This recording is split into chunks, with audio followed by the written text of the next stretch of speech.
Nous sommes simplement entre vous et moi, et donc ça va être très simple. Par contre, le sujet est un peu compliqué, lui, parce qu'il concerne les maux de ventre. Donc, on suit le livre avec toutes les indications qu'il y a pour toutes les maladies qu'il y a dans le livre. Et les maux de ventre, eh bien, évidemment, c'est un sujet beaucoup trop vaste pour être traité par un simple Zoom. Et pour commencer, il faut, si on veut parler des indications, toujours garder en mémoire que c'est un sujet éminemment médical, qu'il n'est pas question de traiter les maux de ventre comme ça à la légère. Et donc, dans le livre, je me suis contenté de parler simplement de ballonnement, de choses très simples. Et même comme ça, c'est difficile de faire la part des choses et on peut toujours faire des erreurs. Donc, autant c'est important de devenir son propre thérapeute en ce qui concerne l'âme, autant pour ce qui est des maux de ventre, dès qu'il y a des diarrhées, il est nécessaire de rester très prudent en ce qui concerne les maux de ventre, parce que les maux de ventre, c'est pas seulement une simple colique, ça peut être des maladies graves. Et donc, à chaque fois qu'on a des vomissements, et qu'on a des douleurs tenaces chroniques, et qu'on a de la fièvre, eh bien, il faut absolument consulter un médecin. Voilà le préambule qu'il faut donner nécessairement avant de commencer à parler des maux de ventre. Le catalogue des douleurs du ventre est immense et même s'il n'est pas exhaustif, je vais vous faire quand même sommairement. Donc, d'abord, les problèmes de digestion et autres, les ulcères, les brûlures, l'aérophagie, ça fait très mal l'aérophagie. Hein. On dirait qu'on a des douleurs cardiaques. Souvent, on a des douleurs très hautes et qui proviennent de l'abdomen. Pourquoi aussi? Parce que l'abdomen est une zone beaucoup plus grande que ce qu'on croit. L'abdomen remonte jusqu'à la 6e côte, c'est-à-dire jusque-là. L'abdomen remonte très haut, sous les côtes. Le diaphragme remonte, c'est une coupole qui remonte sous les côtes. Donc, il y a des douleurs d'estomac. L'estomac, qui est une énorme chose comme ça, peut, avec des gaz de l'estomac, des renvois, etc., de l'aérophagie, comprimer le médiastin et donner des douleurs cardiaques. Souvent, on a des douleurs au niveau du cœur, c'est simplement des problèmes d'estomac. Alors, autant il faut faire attention aux douleurs qui peuvent vous inciter à les consulter trop tôt et pour rien, vous inquiétez pour rien, parce que les douleurs provoquées par les problèmes d'aérophagie ou des flatulences, des météorismes qui font très mal dans le ventre et qui peuvent vous faire croire que vous avez une péritonite ou quelque chose de très grave. En fait, c'est rien du tout. Et il suffit de vous allonger ou il suffit de prendre un peu de bicarbonate pour l'aérophagie et voilà, et tout va bien. Donc, faire la part des choses de ces douleurs, bien sûr, l'aérophagie, ce n'est pas un ulcère. Il y a les douleurs d'ulcère, les brûlures d'estomac, il y a aussi en haut les hernies hiatales. Alors, qu'est-ce que c'est une hernie hiatale? Je pourrais répondre plus loin aux questions. Je vais faire un temps assez court d'intervention pour que vous puissiez poser des questions. La hernie hiatale, c'est quand l'estomac fait saillie au travers du diaphragme et que donc on a une partie de l'estomac qui remonte avec l'œsophage au-dessus du diaphragme. Ce qui fait que la nuit, par exemple, notamment vers 3 heures du matin, quand le chyme est revenu liquide dans l'estomac, bien on peut avoir des remontées acides. C'est à cause de cette hernie hiatale. Voilà, c'est une hernie de l'estomac. Ensuite, il y a tout ce qui touche le foie, la vésicule biliaire. Alors, le foie est souvent indolore, ce qui peut tromper. Parce qu'on dit on a mal au foie, en réalité, c'est souvent qu'on a mal à la vésicule biliaire à cause des calculs de vésicule biliaire. Si on continue à descendre plus bas sur le côté, là, c'est la vésicule, et plus bas ici, eh bien, ça va être l'appendice. et avec ces complications terribles qui peuvent être la péritonite, qui peuvent entraîner évidemment des hospitalisations. Les occlusions intestinales aussi qui peuvent provoquer des douleurs énormes et qui sont très graves. Et puis il y a des choses très simples. J'ai commencé par ça dans le livre, les ballonnements, les gaz, les coliques, qui sont de petites choses que tout le monde connaît, qui ne sont pas des maladies et dont on va pouvoir parler. Ensuite, il y a tout ce qui touche l'appareil gynéco-urinaire, donc le rein, la vessie, la prostate ou l'utérus et les ovaires. Donc tout ça peut provoquer des douleurs. L'endométriose, l'infection urinaire, tout ça est très douloureux parfois. Les douleurs aux miction, les douleurs de prostate, tout ça peut être excessivement douloureux. Les grossesses, ensuite des douleurs qui nécessitent une intervention rapide, les grossesses extra-utérines par exemple, les kystes ovariens, et puis bien sûr des maladies beaucoup plus graves, insidieuses comme des tumeurs qui peuvent provoquer des douleurs. Puis au niveau gynéco, eh bien, il y a aussi tout simplement des dérèglements hormonaux avec des douleurs de règles et des douleurs menstruelles dont on pourra reparler sur certains terrains.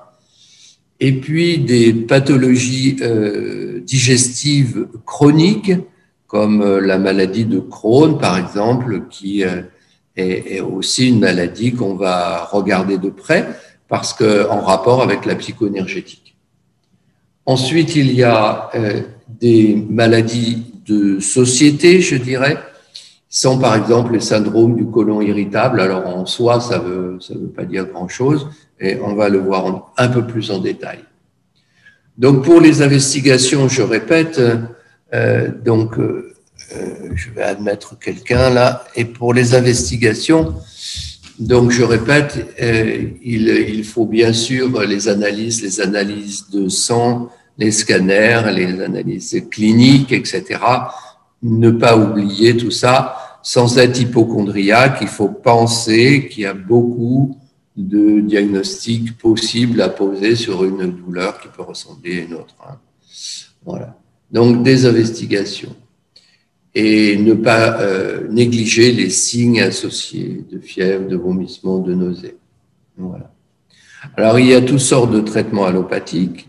Il y a beaucoup de traitements qui m'étonnent en allopathie, c'est-à-dire quelqu'un a mal au ventre, on va lui donner des antalgiques ou des anti-inflammatoires ou un pansement ou un médicament pour les sécrétions gastriques. On va en fait calmer le symptôme et en espérant que le symptôme va passer et qu'il ne va pas y avoir de conséquences et que tout va rentrer dans l'ordre. Alors ce genre de médecine d'urgence, évidemment très efficace et très nécessaire quand on souffre, mais il ne faut pas en rester là. Si on reste à calmer la douleur, eh bien on va certainement retrouver le problème enfoncer plus l'année d'après ou la saison d'après ou quand on rencontrera la situation qui nous a mis dans un état où ce voyant rouge s'est allumé. Il faut considérer toutes ces douleurs comme des voyants rouges. Alors bien sûr, une simple colique, ça peut être un voyant rouge d'un truc que vous avez mangé qui ne passe pas. Donc ça, tout le monde sait se débrouiller avec ça. On n'a pas le temps de venir parler de tous ces petites pathologies qui ne sont que des conséquences d'une petite faute alimentaire. Chez les enfants, ça peut quand même entraîner chez les tout petits des problèmes assez importants, puisque si un enfant ne mange pas, il peut se déshydrater, il peut être vraiment malade. Donc, tout ça est à surveiller, évidemment. Plus le nourrisson est petit, plus les problèmes d'alimentation et de douleur de ventre sont à prendre en compte. Alors, on peut aussi classer les douleurs, toutes ces douleurs que nous venons de voir, en fonction des zones. Donc, il y a beaucoup de zones dans le corps dans l'abdomen. On peut diviser en 3 comme ça et en 3 comme ça. D'abord, il y a la zone ombilicale et tout se fait autour de cette zone ombilicale où on va trouver l'intestin grêle, des douleurs d'estomac, des douleurs de pancréas, vraiment au centre. Et puis, en haut de cette zone, eh bien, on va trouver des douleurs d'estomac, on va trouver des douleurs cardiaques, comme je vous disais tout à l'heure, on va trouver des douleurs de foie aussi. Et puis, du nombril au pubis, l'hypogastre, on va trouver des problèmes d'utérus, des problèmes de vessie. Dans le flanc gauche, des douleurs de gros intestins, de reins, et dans le flanc droit, de vésicule biliaire et de reins également. Bon, ensuite, on a les douleurs de foie et de vésicule biliaire ici. Et puis, dans la fosse iliaque gauche, eh bien, on va encore avoir des problèmes de côlon, le côlon descendant ici, le côlon ascendant ici, le côlon transverse ici. Alors, symboliquement, tout ça peut donner des douleurs qui sont liées à des problèmes de l'enfance, des problèmes psychologiques. Par exemple, on dit que le côlon ascendant a à voir avec la mère, des choses comme ça que vous pourrez retrouver dans les livres qui ne sont pas typiques de la psychoénergétique, donc je vais aller vite là-dessus. Voilà, des douleurs de l'ensemble du ventre aussi, qui souvent ça diffuse lorsqu'il y a une inflammation ou des intoxications alimentaires. Alors, une autre classification des douleurs, moi, dans mon interrogatoire, je demande souvent l'heure de la douleur par rapport au méridien, etc. Et aussi des douleurs de nuit ou des douleurs de jour, des douleurs le matin, des douleurs le soir. Tout ça est important pour pouvoir faire un diagnostic. Donc, on va passer là-dessus rapidement. On y reviendra si vous avez des questions. Donc, nous avons ensuite, à part les traitements allopathiques d'urgence pour la douleur, des traitements de thérapie alternative qui sont très nombreuses. On peut dire que toutes les thérapies alternatives vont participer aux soins des douleurs, aux soins du rétablissement des organes. On a toutes sortes de médecines, hein, de la phytothérapie à l'acupuncture, à l'homéopathie, le jeûne, les probiotiques. Il y a de nombreuses thérapies du ventre. Donc, on pourrait y revenir, si vous voulez. Il y a des thérapies plus originales et plus préventives, comme le son, par exemple, qui, avec les vibrations, va aussi amener par les vibrations osseuses, eh bien, une vibration organique et faire passer un certain nombre de douleurs. Les relaxations, bien sûr, et la méditation, et tout ce qui tourne autour du psychosomatique, on va y revenir, pourra être utilisé pour lutter contre ces maux de ventre. Dans le livre, on a étudié le ballonnement, les troubles du péristaltisme, les inflammations, les problèmes d'estomac, vésicule biliaire, vessie, rein, gynéco. Voilà. Donc, on va revenir là-dessus rapidement et nous allons donc commencer par les ballonnements puisque c'est quelque chose d'assez typique du stress et qui peut faire très mal. En effet, vous savez que l'abdomen est comme un sac d'eau où il n'y a absolument pas d'air. Autant le foyer médian, il y a de l'air et de l'eau, eh bien, ici, il n'y a que, normalement, que de l'eau. C'est-à-dire que dès qu'il y a de l'air, eh bien, cet air va être en surpression dans ce volume et va entraîner des douleurs qui peuvent être des douleurs très, très fortes. Et le meilleur moyen, lorsqu'on a ces douleurs de ballonnement très fortes, eh bien, c'est de s'allonger, de mettre de la chaleur et de se relaxer, diminuer ou digérer le stress. Bouddha disait, paraît-il, mais je le reprends pour moi parce que je l'ai vérifié souvent, que le ventre digère les stress. Le gros intestin est un organe extraordinaire qui s'intéresse à tout ce qui est l'essentiel. L'essentiel pour un organisme, eh bien, c'est l'eau. Le gros intestin récupère l'eau. Alors ça aurait une importance considérable pour comprendre les constipations. Le gros intestin est une fonction qui est liée à Renmai, qui est le merveilleux vaisseau, qui est le féminin par excellence, donc la conservation de la vie. C'est poumons, gros intestins qui sont générés principalement par Renmai. Donc, on voit que c'est un méridien qui est lié à tout ce qui est le plus essentiel à la vie et à l'affectif. Donc, on va avoir des ballonnements lorsqu'on est contrarié, lorsqu'on est stressé, lorsqu'on n'est pas bien affectivement. On va avoir systématiquement des ballonnements. Sans parler de la nourriture. Bien sûr, si des gens ne supportent pas tel ou tel aliment qui ballonne, ils vont le savoir assez vite. Mais lorsque quelqu'un vient me voir et qui me dit qu'il est ballonné systématiquement, je me dis que derrière, il y a du stress. Il y a un problème d'anxiété et on va essayer d'aller voir d'où vient cette anxiété. Est-ce que c'est affectif? Est-ce que c'est mental? Est-ce que c'est émotionnel? Donc, il va falloir aussi faire des diagnostics différentiels avec les troubles de la motilité de l'intestin, le trouble du péristaltisme, qui est un trouble très fréquent et qui est dû lui aussi au stress. Alors, le ballonnement n'est pas forcément lié à la constipation. Le ballonnement est lié au stress et à l'anxiété et aussi donc à notre état émotionnel.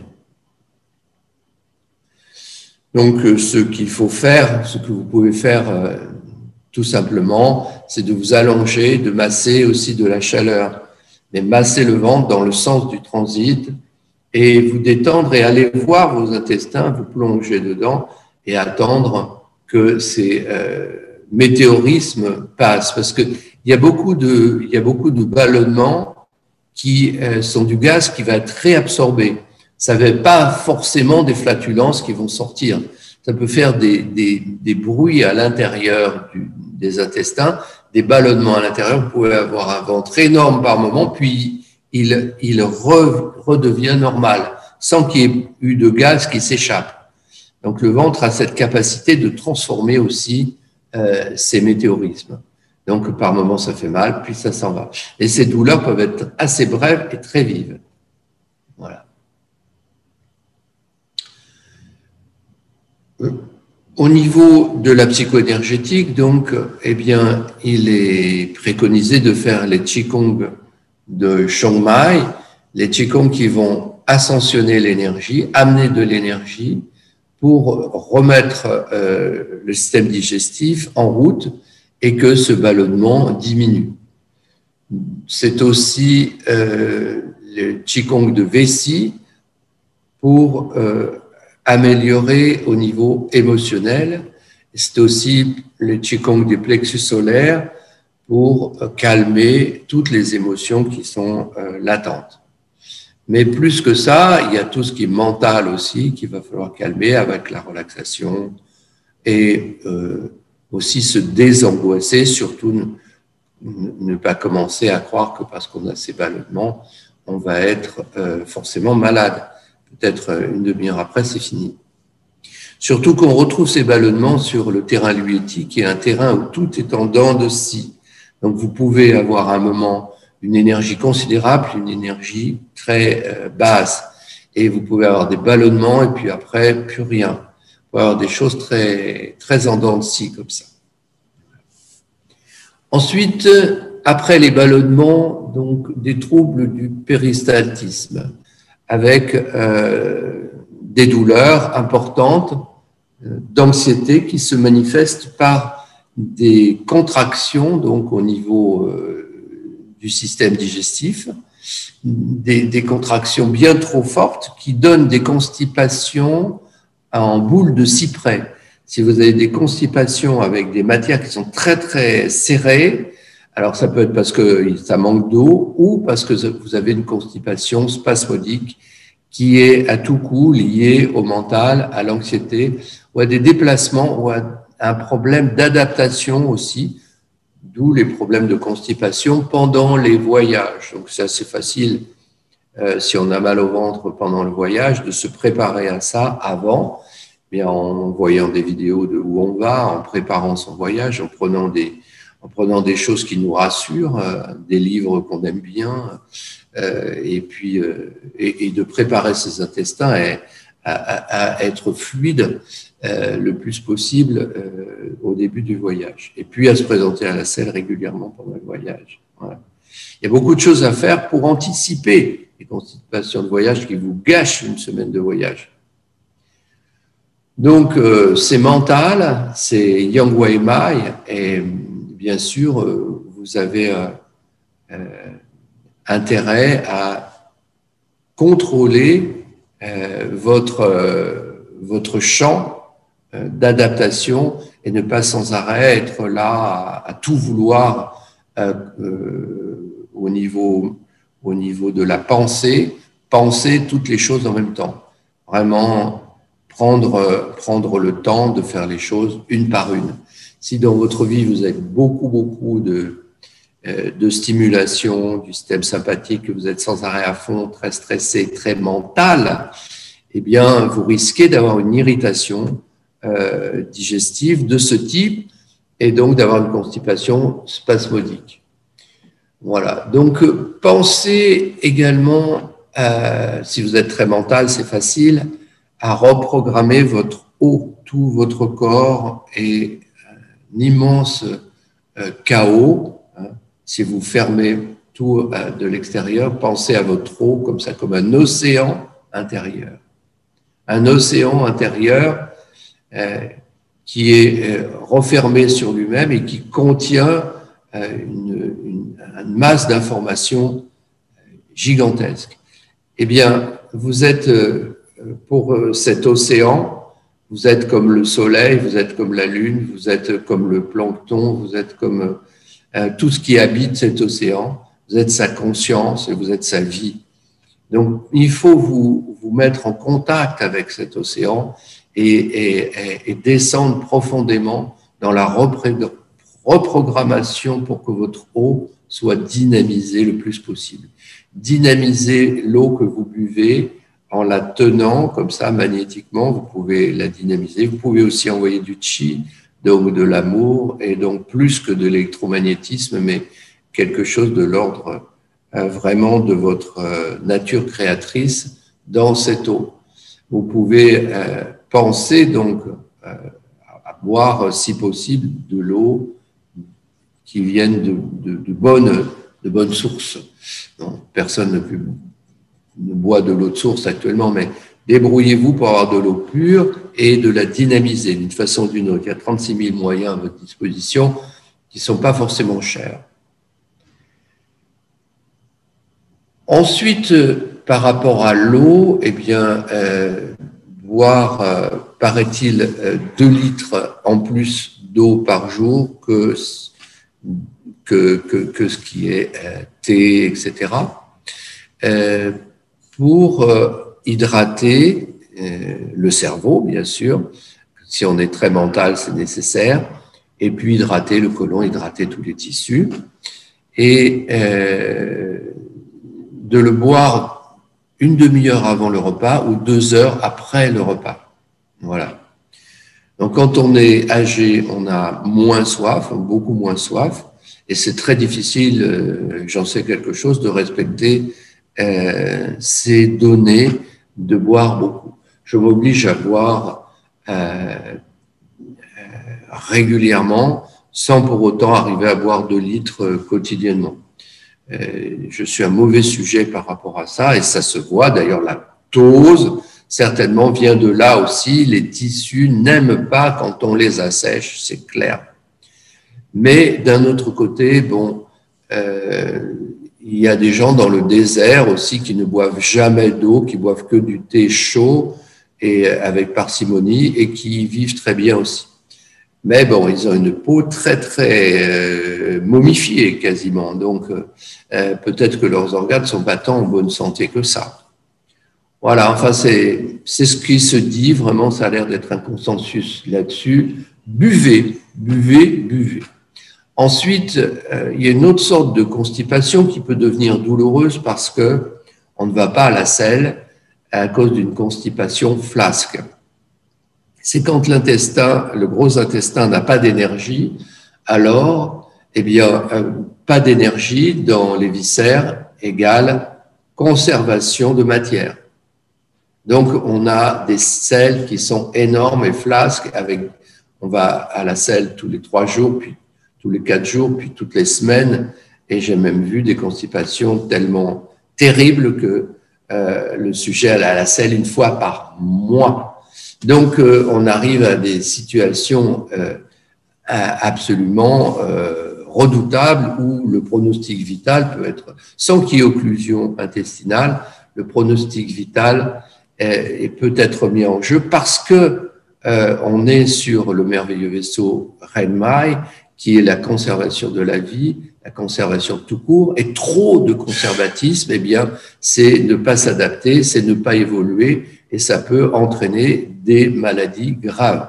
Donc, ce genre de constipation est à surveiller absolument parce que derrière, vous pouvez être certain qu'il y a un problème affectif, qu'il y a un problème psychique et un problème d'attachement, d'enfants, de tribus, de familles, enfin. Il y a quelque chose à aller voir. Je n'ai pas le temps de vous raconter des bons cas, mais une autre fois, je le fais pendant les formations, je prends le temps et des histoires absolument formidables de corrélation entre ce type de constipation et de mamans qui ont des gros problèmes avec leurs enfants, leurs petits-enfants, qui ont perdu des enfants. Enfin, il y a les inflammations, donc les inflammations des intestins, on en parle beaucoup. Pourquoi on en parle beaucoup? À cause des probiotiques. Mais rien ne sert de changer les probiotiques si on n'a pas à la fois travaillé sur les intoxications, les tolérances et les carences. Il vous faut surveiller les intoxications, les carences et les intolérances. Voilà. Et après, on peut aussi corriger, et c'est bien nécessaire, les probiotiques. Donc tout ça va de pair. Si la paroi des intestins devient poreuse, eh bien, il y a des particules qui passent dans le sang et qui vont irriter. Donc, ces substances irritantes qui passent dans le sang vont donner des allergies et des intolérances et des intoxications. Voilà. Donc, ces inflammations peuvent être à la longue douloureuses, peuvent provoquer aussi des diarrhées alimentaires, des diarrhées intestin grêle et puis surtout un état général dégradé. Voilà. Comme un état chronique, je vous disais tout à l'heure, la maladie de Crohn, qui est un problème chronique, qui est un problème qui vient en psychoénergétique d'un manque de reconnaissance de sa véritable nature créatrice, de sa voix, comme si on était obligé d'aller dans une autre voie que la sienne. Donc, évidemment, c'est une maladie chronique qui est très grave et qu'il faut soigner en modifiant donc sa manière de vivre, modifiant ses objectifs et en rétablissant sa dimension créatrice. Pourquoi? Parce qu'intestin grêle est lié à cœur comme merveilleux vaisseau d'Umai. C'est le merveilleux vaisseau qui est censé apporter le nouveau sur Terre. Et donc, ce merveilleux vaisseau est premier au niveau psychique. C'est lui qui est le vaisseau gouverneur et c'est lui qui va influencer tous les autres par sa nature créatrice.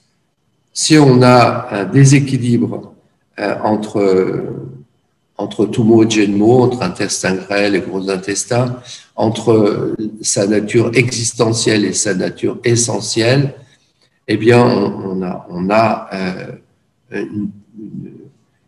une maladie chronique qui va s'installer. Et dans ces maladies chroniques, eh bien, il y a la maladie de Crohn, entre autres. Donc, quand on a une inflammation au niveau digestif, il y a 6 choses à faire de base qui sont simples. La première, qui paraît pas la plus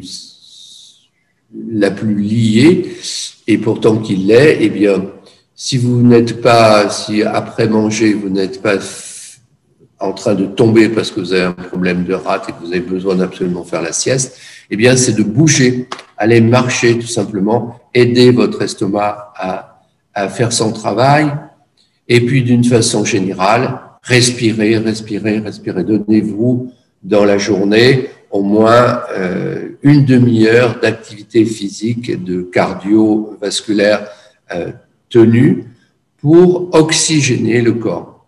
Cette oxygénation, je vous l'ai dit dans le cours sur les inflammations, eh bien, était vraiment une parade très importante qui va rééquilibrer le système nerveux. Ensuite, boire de l'eau, on vient d'aborder cela. Boire de l'eau, c'est une chose très naturelle aussi, hein. Respirer, boire de l'eau. Manger des aliments qui soient pas irritants. Donc, normalement, tous les aliments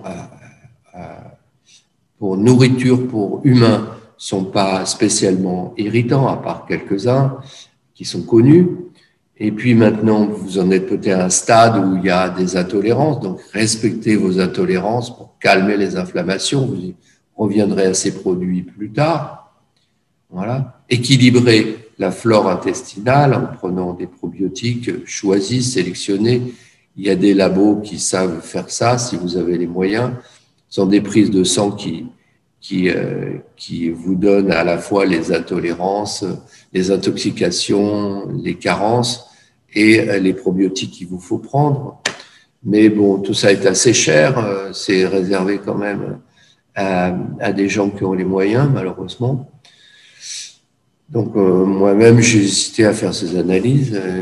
Je l'ai finalement faites. J'ai eu un catalogue d'intolérances absolument épouvantable. Il y avait au moins 40 ou 50 produits. J'en ai tenu compte quelque temps et c'est vrai qu'il y a des produits tout à fait incroyables auxquels on est intolérant, qu'on n'aurait pas imaginé. Donc, ça vaut le coup de le faire. Ensuite, en cinquième, eh bien, il y a tout le travail sur les mitochondries, c'est-à-dire améliorer l'énergétique cellulaire. Et en fait, cette amélioration des mitochondries va se faire parce qu'on a amélioré tout ce qu'il y a avant. Hein, tout ce qu'on vient de dire, les quatre choses qu'on vient de mettre en avant vont faire que nos mitochondries vont rester performantes, vivantes et qu'on va produire de l'énergie. Et plus on va produire de l'énergie, plus notre ADN sera vaillant, et plus nos télomères seront vaillants, plus on restera jeune, et plus on aura la capacité de gérer notre stress, d'avoir une vie active, très active, et le stress sera un stress positif au lieu d'être un stress négatif. Voilà. Parce qu'on est en définitive fait pour être très actif et très stressé par moment. Et puis, si on sait se détendre, se reposer, s'équilibrer, par exemple, en hiver maintenant, c'est tout à fait inconvenant de se lever à 6 heures du matin et de se coucher à 2 heures du matin. Il y a des choses il y a des gens qui vivent très en dehors des biorhythmes naturels Et donc, quand on est jeune, il y a beaucoup de mitochondries et il y a beaucoup d'énergie et ça, on ne voit pas l'accumulation, l'intoxication, les déséquilibres du corps. Mais arrivé à 30, on commence à le sentir, à 40 encore plus. Et à 50, on ramasse les pots cassés. Et puis, il faut à ce moment-là se prendre en charge bien autrement si on veut arriver à vivre bien le reste de notre vie. Ensuite, il y a les douleurs d'estomac, vésicule biliaire, urinaire, rénaux et gynéco encore à traiter. Donc, 2 mots là-dessus. Au niveau de l'estomac, on y reviendra sur des questions, mais c'est très intéressant, l'estomac, parce que c'est vraiment un organe qui subit des choses incroyables, de l'acide qui est puissant, qui est protégé par un mucus extraordinaire, il y a des enzymes, il y a des choses. C'est un endroit extraordinaire de dissolution au point de vue alchimique. C'est un endroit merveilleux. Et pourtant, de temps en temps, il y a des ratages, il y a des ulcères, il y a des brûlures, il y a des bulbites, il y a des douleurs de faim, des brûlures d'estomac. Et tout ça a du sens. On y reviendra sur vos questions si vous voulez bien. Donc, il faut trouver pourquoi on a mal à l'estomac et pas soigner une douleur d'estomac, mais trouver le sens. Et puis, vous pouvez aussi soigner provisoirement les douleurs d'estomac pour pas aggraver les choses. Vous pouvez bien sûr consulter pour soigner si vous avez déjà des dégâts. Hein. Mais si vous êtes en phase 1, 2 ou 3 où c'est réversible, hein, vous vous rappelez le traité du froid nocif que je vous ai détaillé au début de cette série, l'enfoncement de la maladie dans les 3 premiers stades yang, eh bien c'est réversible spontanément. Il vous faut prendre conscience de ce pourquoi vous avez cette pathologie, faire des qigong, des yikong, faire de l'acupuncture, faire de la phyto, prendre des choses qui sont très simples pour remonter en énergie jusqu'à ce que les symptômes disparaissent parce que la cause a disparu. Une fois que vous êtes arrivé à une atteinte vraiment de l'ulcère, par exemple, ou pire, eh bien, à ce moment-là, évidemment, il faut vous soigner par la médecine allopathique la plupart du temps, mais en continuant à réfléchir sur le pourquoi, pour dès que vous pourrez revenir à des choses qui soient plus saines, si j'ose dire, dans la mesure où elles vont à la racine des choses. La racine des problèmes émotionnels de l'estomac, c'est que l'estomac est énergétiquement fait pour prendre, absorber tout le ciel, tout le psychisme, mais tout le ciel. Ça veut dire quoi? On mange du ciel. Tout ce qui pousse, et les animaux aussi, ils mangent des choses qui poussent, ça vient de l'énergie du ciel, du soleil.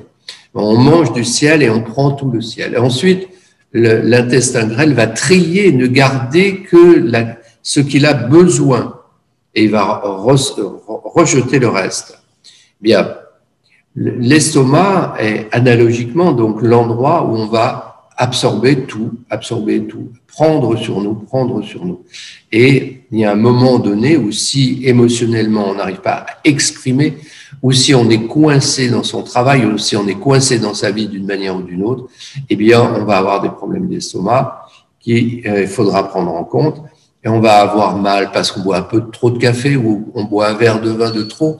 Mais en fait, c'est pas ce verre de vin qui passait très très bien il y a 6 mois. Non, c'est parce que on est arrivé à ce moment où, eh bien, il y a des symptômes qui se manifestent parce qu'on a atteint une saturation émotionnelle.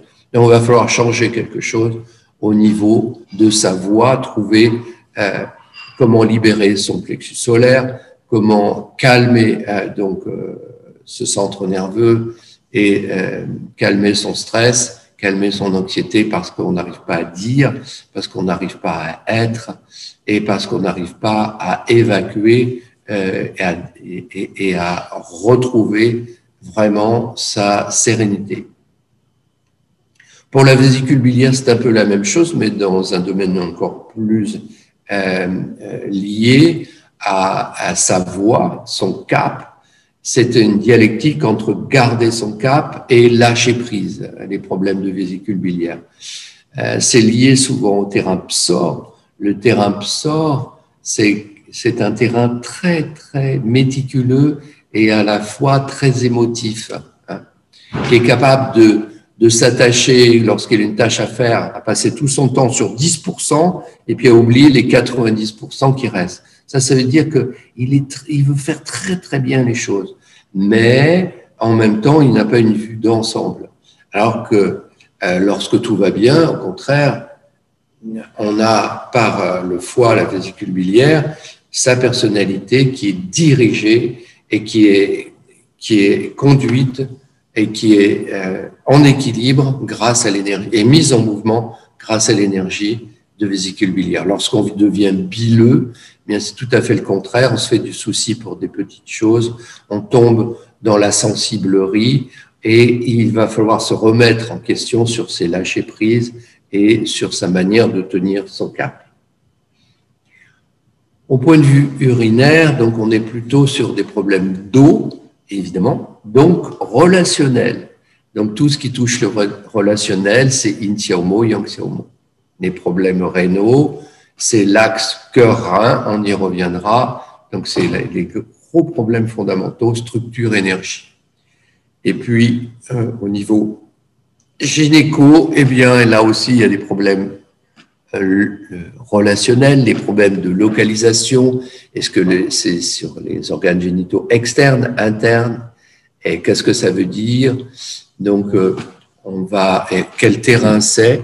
On va regarder ça de plus près, si vous voulez bien, en répondant à vos questions. Donc, je vais m'arrêter là maintenant pour plutôt vous donner la parole. Si vous souhaitez poser des questions sur un aspect ou l'autre, votre problème particulier, ou quelqu'un que vous connaissez qui a un souci particulier, ou si vous voulez avoir plus de recul sur un angle de vue qui vous intéresse.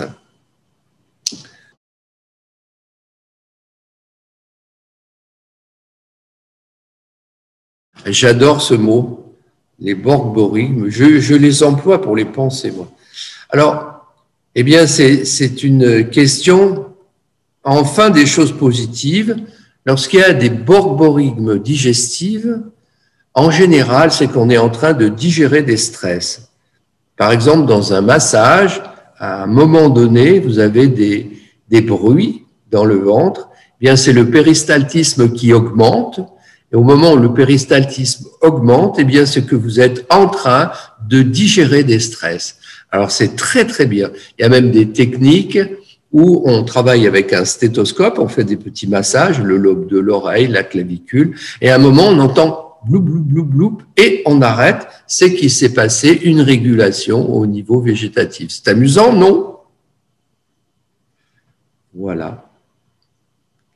Je pourrais vous en dire plus sur les borborigmes, mais on va pas passer toute la séance à ça. C'est relativement, quand ils sont pas douloureux, amusants. Ce sont des bruits d'estomac qui bougent ou des bruits d'intestin qui bougent.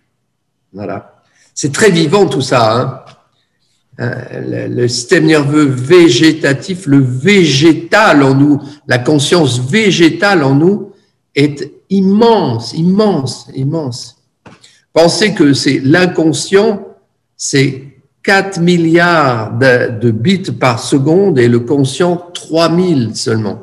Je pourrais le répéter à chaque séance, ça, pour qu'on prenne conscience de notre petite faculté de conscience par rapport à l'immensité de la conscience du corps. Le corps est infiniment plus conscient que nous.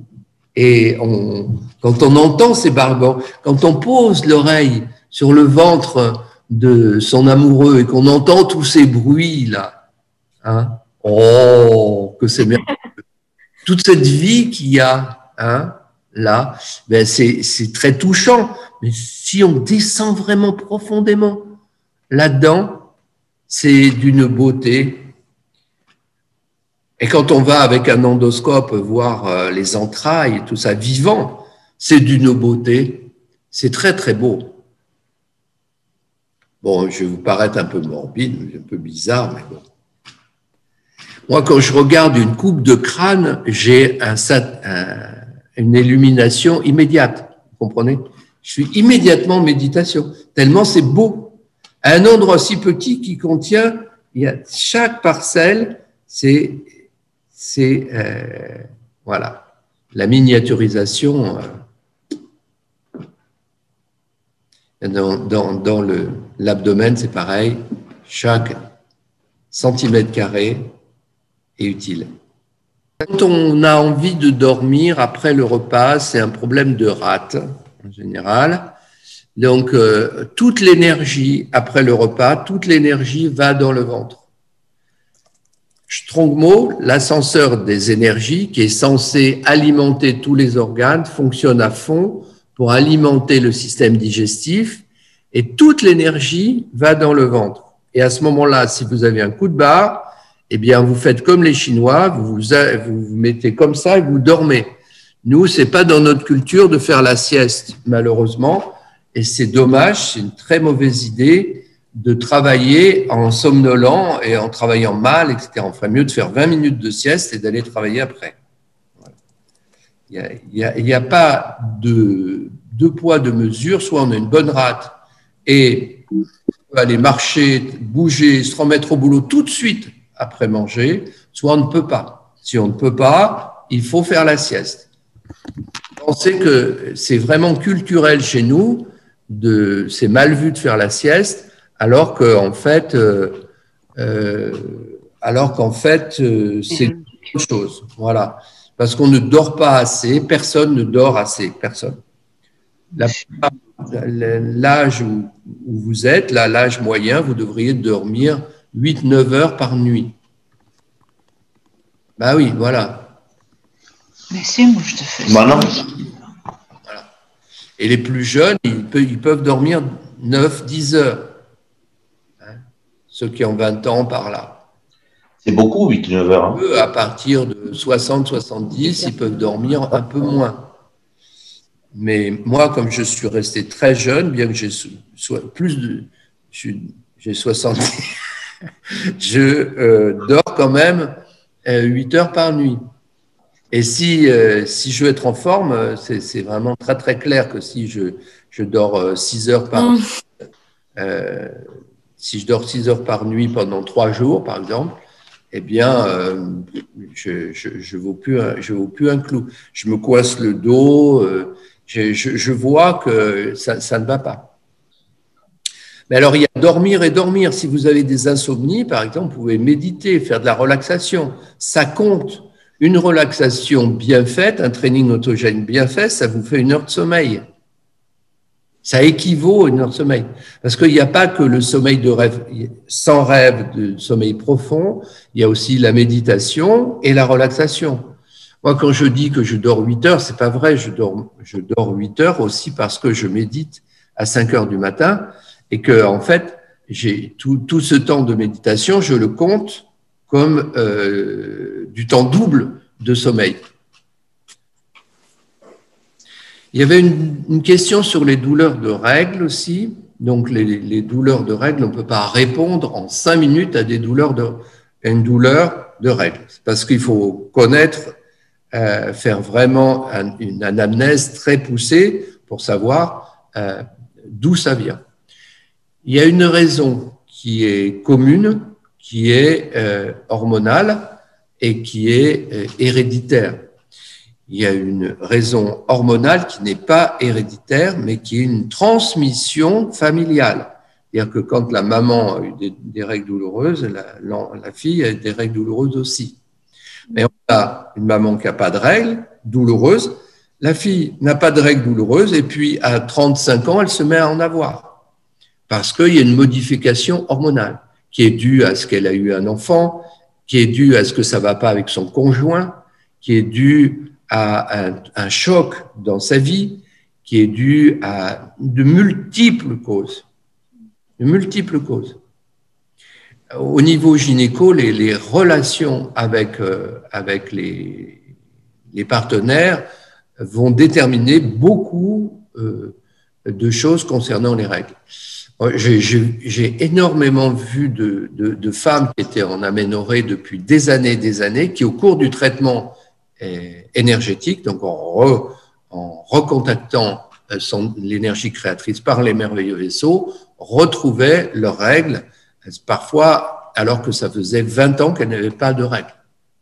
Des femmes qui étaient à la ménopause, soi-disant à la ménopause précoce à 45 ans, puis qu'en fait, ce n'était pas du tout une ménopause précoce, c'était simplement une modification hormonale et que les règles revenaient ensuite pendant 5 ans, après avoir été traitées. Donc tout ça est compliqué pour répondre. Après, je ne peux pas vous donner de trucs pour les douleurs de règles, à part les trucs que tout le monde connaît, la bouillotte, des plantes, etc. En psychoénergétique, je n'ai pas d'autre moyen que de vraiment faire attention dans sa vie, qu'est-ce qui a pu causer ces douleurs. Voilà. La question des 3 cerveaux a été résolue en Chine il y a 500 ans à peu près. On sait qu'il y a 3 cerveaux dans le corps, comme nous, on sait qu'il y a 3 cerveaux dans la tête. Et donc, on parle beaucoup du cerveau qui se trouve dans l'abdomen. J'ai 2 choses à vous dire par rapport à ces cerveaux.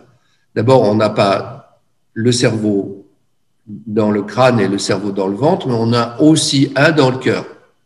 Donc ça, c'est apparemment encore un scoop pour beaucoup d'occidentaux. On a 3 cerveaux qui correspondent aux 3 tantièmes. Parlons du cerveau qui est relié au cerveau qu'il y a dans le ventre. Ce cerveau, il pose un gros problème, le cerveau qu'on a dans le ventre. Plus on mange et plus il devient intelligent. Ça devrait être le contraire.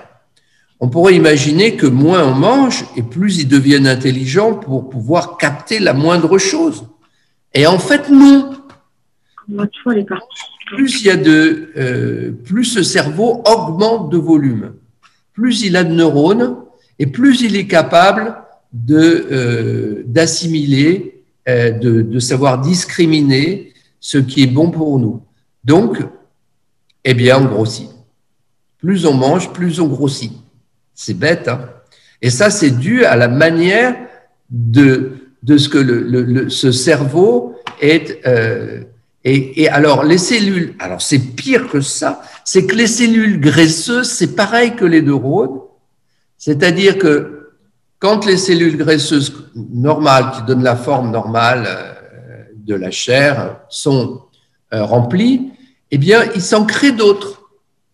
Et à chaque fois qu'il se crée des nouvelles cellules graisseuses, elles ne disparaissent pas. Donc, on grossit. Voilà. Alors, c'est pas de chance quand même, parce que les 2 trucs qui sont en rapport avec la survie ne vont toujours que dans le sens de la survie. Et ça ne régresse jamais. On revient jamais mince, ou si on redevient mince, on garde la même quantité de neurones et la même quantité de cellules graisseuses. Au cas où, parce qu'on se méfie. Hein, le corps, il a d'abord la survie. Hein. Le deuxième cerveau dont on ne parle pas, et là c'est peut-être un scoop pour vous, il est très intéressant, c'est le cerveau du cœur. On en reparlera dans un autre Zoom plus avant. Et ce cerveau, la seule chose que je vais vous dire, c'est un tout petit cerveau, il y a 40 000 neurones, mais il a la possibilité de communiquer avec celui-ci, bien sûr, mais de donner des injonctions pour qu'il y ait des libérations d'hormones qui se fassent et qui arrêtent le cœur. C'est-à-dire que quand le cœur s'arrête, c'est lui qui donne l'ordre de son propre arrêt. Donc ça, c'est quand même passionnant et on peut approfondir pendant longtemps la compréhension donc de l'heure de sa mort. Pourquoi on meurt, comment on meurt. Et vous pouvez mieux comprendre pourquoi il y a des gens qui sont dans des états absolument déplorables et qui continuent à vivre parce qu'ils ont une bonne raison de vivre, et d'autres qui ont presque rien et puis pouf, ça s'arrête. Ah. Et sans qu'il y ait de maladie. Hein. Et aussi pourquoi vous avez des bonzes qui décident de mourir et ils meurent assis. voilà, lui dit le 18 janvier à 14h30, je mourrai dans la salle, machin. Voilà, venez pas m'embêter. Et il meurt, voilà, parce qu'il peut arrêter son cœur lui-même. Voilà. Bon, bien, mes amis, au revoir.